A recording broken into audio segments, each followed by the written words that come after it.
Коран, Чурбанська книга, рви її, сука, будемо палити її. Сало, блядь, на Коран. Я покажу и расскажу это всему мусульманскому миру. Ты не от души это говоришь. Например, мусульман там называли чурбанами. В Украине нет такого слова. Нет слова чурбан. Аларга теңелип төмөн түшпөйбүз. Анткени алардан айырмабыз бар. Исламга болгон, мусулманчылыкка болгон көз карашты дүйнө коомчулугунда төмөндөтүп алып атабыз.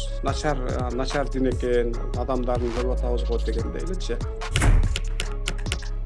2023 жылы кээ бир Европа өлкөлөрүндө, Орусияда Куран китептери өрттөлгөн окуялар менен коштолгон акциялар уюштурулду. Албетте бул акциялар мусулмандар арасында чоң наразычылыкты жаратты. Андан тышкары буга байланыштуу интернетте Европа, дегеле батышта баары исламга каршы болууда, алар Израилди колдоп, Палестинаны жок кылууну көздөп жатышат деген сыяктуу чакырыктар такталбаган маалыматтар тарап жатат. Биз бул окуялар тууралуу маалыматты чогултуп талдадык. Куран китебин ким өрттөдү? Европа бийлиги ал акцияларды колдоп жатабы?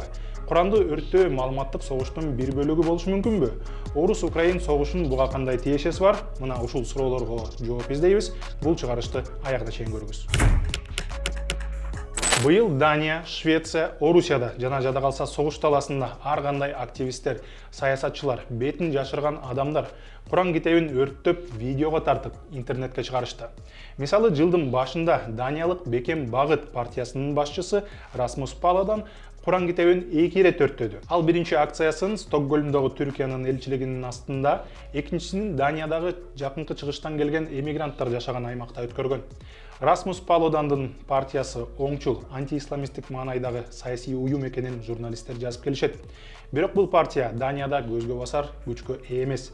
2019 жылы өткөн шайлоодо 2%га жетпегенде ош алып, парламентке кирбей калган. Июлда Швецияда түбү ирактык Салван Момика аттуу эмигрант Ирактын башчыларына нааразычылыгын көрсөтүп, Куран китебин өрттөдү. Швециялык укук коргоочулар ага коомдо жек көрүүнү козутуу беренеси менен кылмыш ишин козгошкон.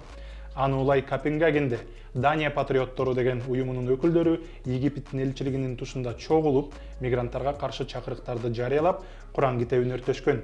Кийин акция Түркия элчилигинин астында уланган. Бул уюмдагы оңчул, антиисламисттик топ деп эсептелет. Ал тапта Орусияда дагы Куран китеби өрттөлдү. Май айында 19 жаштагы студент Никита Журавель кармалган. Ал төргөө учурунда Куранды мечиттин маңдайында өрттөө деген тапшырма ага интернеттен келгенин айтып берген. Понятно, сам. Да. Ты не от души это говоришь.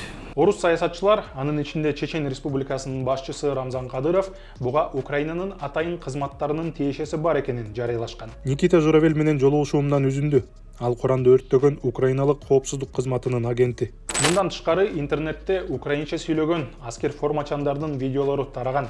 Биринде Курандын барактарын айрып өрттөп жатканын, экинчисинде Курандын үстүндө чочконун этин кесип жатканын көрүүгө болот. Коран, Чурбанська книга, рви її, сука, будемо палити її. Сало, блядь, на Коран. Орусиялык сайттар буга дароо Украина армиясын айыптап чыгышкан. Бул видеого суроолор көп, биринин дагы бети ачык көрсөтүлгөн эмес. Украинанын мурунку муфтийи Саид Исмаилов мындай окуялар мурун бул өлкөдө катталбаганын билдирип, интернетте ага дароо реакция кылган. Каждый ваш фейк, каждую вашу брехню, вот эти вот абсолютно тупые ваши ролики, где вы не можете даже качественно снять контент, буду разрывать и разбрасывать. Я покажу и расскажу это всему мусульманскому миру. Биз бул тууралуу толук маалымат алуу үчүн Исмаилов менен байланыштык. Персонажи на этих видео режут сало и сжигают Кораны, которые новые издания, выпущенные в России на русском языке. У нас этих изданий в Украине вообще нет. Вот вы можете спросить у любого из действующих муфтиев, имамов, вам те подтвердят, что они даже не завозились. После 2014 года, когда началась оккупация Крыма и Донбасса, никакие книги из России не заводятся. А это новые издания, которые издавались после 2014 года. Ну и, соответственно, мусульмане в Украине читают перевод Корана на украинском языке, не на русском. Буга улай Исмаилов видеодогулар украин тилинде туура эмес сүйлөп жатканын белгиледи. Для любого украинца, который владеет языком, понятное дело, что вот те люди, которые на видео, они совершенно не знают украинский язык. Абсолютно. Даже построение слов в предложении неправильное, понимаете? Человек, который хотя бы учился в школе, он так не разговаривает. То есть сразу видно, что это не украинцы. Например, мусульман там называли чурбанами. В Украине нет такого слова. Нет слова чурбан. Понимаете? Это исключительно слово русского языка. Соответственно, по всем абсолютно признакам, для меня явно, что это постановочное пропагандистское видео, которые российские пропагандисты записали для того, чтобы, скажем так, кинуть тень на Украину, на вооруженные силы Украины, чтобы вызвать ненависть и украинофобию. Мындай учурлар дайыма мусулмандар арасында чоң резонанс жаратат. Анын ичинде Борбор Азия өлкөлөрүндө дагы. Европадагы окуялардан кийин Түркия, Ирак жана башка өлкөлөрдө чоң митингдер өттү. Түркия, Индонезия, Ирактагы Швециянын элчилерине эскертме берилди. Бул жагдайда кыргызстандык мусулмандар кандай реакция кылышы керек? Бул суроо менен биз Кыргызстан мусулмандарынын дин башкармалыгына кайрылдык.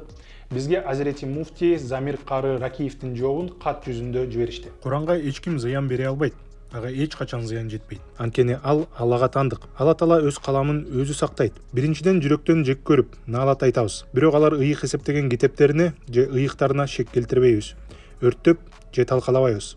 Муну бизге Алла Таала Курандан насаат кылган. Аларга теңелип төмөн түшпөйбүз. Анткени алардан айырмабыз бар. Мындай окуялар мурундагы болуп келген. Эмне үчүн булар уланып жатат? Бул суроону биз теолог Элмурат Кочкор уулуна узаттык. Куранды өрттөп койсо радикалдуу бир реакция, ар кандай митингдер, уруп сокмой, ташбаранга алмай, кубаламай, бойкот жарыяламай, муну сиз айтып атасыз, элчиликтерин дагы алып чыгып кете турган дипломатиялык мамилелерин дагы үзгөнгө чейин жетти деп.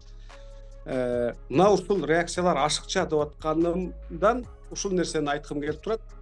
Куранды бир китеп, Куран китепти алып чыгып өрттөп койсо, андан ислам жапа тартып калбайт.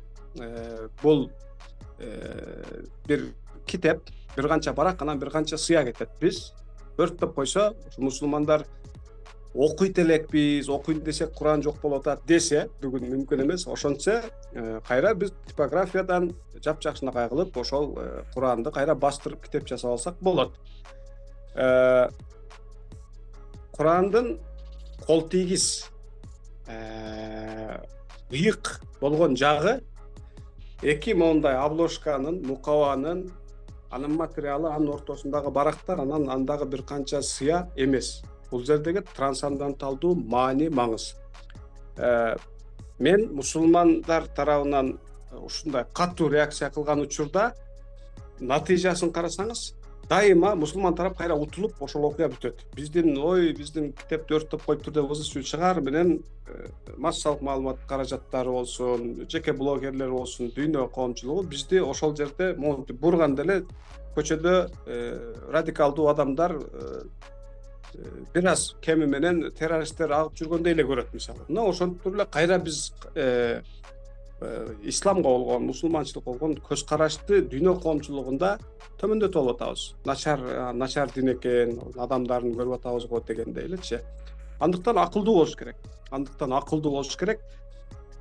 Митинг өткөрүп, бирок адекваттуу бир түрдө жооп берсе, мисалы Куран бирөөнүн коңшуңун дагы башка өзү диний ишеним болсо, аны ыйык китебине сый урмат менен мамиле кылууну биз каалайт элек. Сиздер өрттөсөңүздөр, биз өрттөбөйбүз. Бирок сиздердин ой пикириңиздер, чамалоо, божомолуңуздар Куранга тиешеси жок. Сиздерди Куранды жакшылап окуп үйрөнүүгө, анан ушундай кадамдарга барууга чакырат элем дегендей эле бир нерсе кылып койсо сонун болмок да. Өзүңөр көргөндөй, Европадагы акцияларда катышкандар өзүнүн саясий көз караштарын чоң аудиторияга жеткирүү үчүн Куранды өрттөшкөн. Өз өлкөлөрүндө алар таасирдүү күч болуп саналбайт. Аларда колдоо жок. Даниянын, Швециянын бийликтери дагы бул акцияларды кескин сындашкан. Биз бул Швед өкмөтүнүн көз карашына туура келбеген аракеттерди кескин түрдө сындайбыз. Ыйык китептерди жана диний символдорду өрттөө бул пастык жана башка диндерге каршы терс көрүнүш. Бул провокация көптөгөн адамдардын жүрөгүндө так калтырып, ар кандай дин, маданияттардын ортосунда тоскоолдуктарды жаратат. Европада Куранды өрттөөгө каршы митингдер дагы уюштурулуп жатат. Келечекте мындай окуялар кайталанбасын деп, ушундай кадамдарга барган адамдарды жоопко тарткан атайын мыйзамдар каралып жатканы айтылууда. Бул өлкөлөрдө өткөн сурамжылоолордо катышкандардын 51% ал мыйзамдарды колдоорун билдиришкен. Андан тышкары Швеция бийлиги бул окуяларга байланыштуу Кремлге тиешеси бар телеканалдар, сайттар жалган маалымат таратып жатканын билдирди. Бул билдирүүгө ылайык алар Швеция бийлиги Курандын өрттөлүшүн колдоп жатат деген маанидеги маалыматты ар кандай тилдерге, анын ичинде араб тилине которуп, миллиондогон ашуун материал жарыялашкан. Алар Швеция Курандын өрттөлүшүн колдоп жатканын, Швеция исламофобтордун мамлекети жана исламга каршы экени тууралуу маалыматты таратып жатышат. Биз таң калган жокпуз. Орусия бул маалыматты Швецияны жаман көрсөтүү жана НАТОга кошулууга тоскоолдуктарды жаратуу үчүн колдонушууда. Ал эми Украина менен Орусия согушу уланууда эки тарап бири-бирин күнөөлөп жатат. Согуш учурунда ар кандай провокациялар болуп турат. Өзгөчө азыр Палестина менен Израиль согушуна тиешелүү абдан көп маалыматтар тарап жатат. Аларды ылдам текшерүүгө мүмкүнчүлүк дайыма боло бербейт. Ошондуктан мындай маалыматтарга дароо ишенүү туура эмес. Анын ордуна биздин каналга катталыңыз, биз баарын тактап, талдап берип турабыз. Бул тууралуу сиздин пикириңиз кандай? Сөзсүз комментарий жазыңыз. Көрүшкөнчө.